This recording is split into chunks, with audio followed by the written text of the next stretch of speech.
Welcome to the brand new 2021 GMC Acadia AT4. This beautiful AT4 is powered by a 3.6-liter V6 engine and made it up to a 9-speed automatic transmission. Taking a quick look at the interior of the Acadia: power windows, locks and mirrors, height adjustable trunk as well, and memory seating, heads-up display controls, a leather-wrapped heated steering wheel with cruise control, forward collision warning and audio controls, push-button ignition. We have a nice large touchscreen with navigation, Apple CarPlay, Android Auto, dual zone climate control with our gear selector as well for the button system. And we have auto stop start, parking sensors, heated and ventilated seating, your 4-wheel drive system, lane keep system, downhill descent.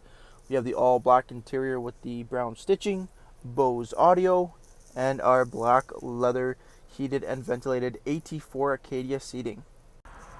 Taking a quick look at the exterior of the Acadia AT4, we do have the 17-inch wheel and tire package, kind of an off-road oriented wheel, and Continental terrain contact all-terrain tires.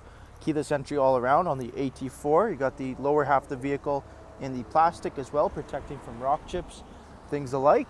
Coming to the front, we have the AT4 grille, parking sensors, fog lights, LED daytime running lamps, and turn signals. Making our way to the back here, rear tinted privacy windows. At the back of the Acadia, we have LED brake lights, dual chrome exhaust tips, rear parking sensors, power tailgate, and a backup camera. Jumping into the interior here, second row is captain's chairs, both leather heated and car seat ready. You have your rear climate control, heated seats, USB ports, and an outlet even. Quick fold down seats get out of the way, giving you access to the third row of the Acadia, a 50-50 split, 6-passenger SUV. We have LED lighting and AC vents over top with dual panel sunroofs. Thank you for taking the time to watch this brief walk-around video on the brand new 2021 GMC Acadia. For any questions or inquiries, please contact our sales team.